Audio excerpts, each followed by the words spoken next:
کۆمەڵێک لە خەمخۆرانی وڵات لە ڕۆشنبیران و مامۆسایانی ئاینی و ئەکادیمی و نووسەر و کەسایەتی پارێزگای کەرکووک کۆبوونەوە.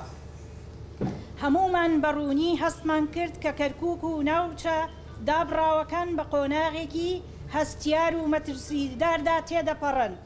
هەڕەشەکان بنچینەی لەسەر التعاون على الإثم واتە هاوکاری لەسەر تاوان داناوە.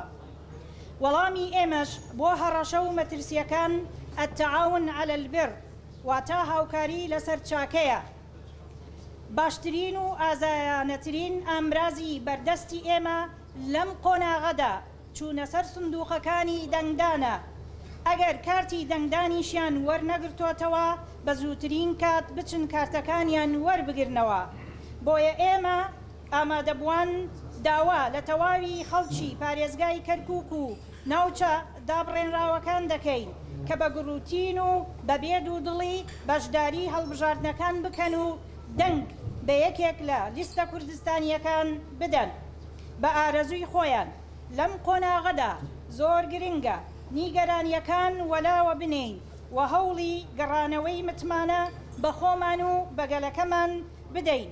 هاوکات هەوڵ بدەین شوناسی کوردستانی بوون و برایەتی و پێکەوە ژیان بۆ پارێزگاکە بگەڕێنینەوە. نابێت ئەوەش لەبیر بکەین کە دەنگدان ئەرکێکی نیشتیمانی و کوردستانی و مافێکی یاسایی و دەستوریە.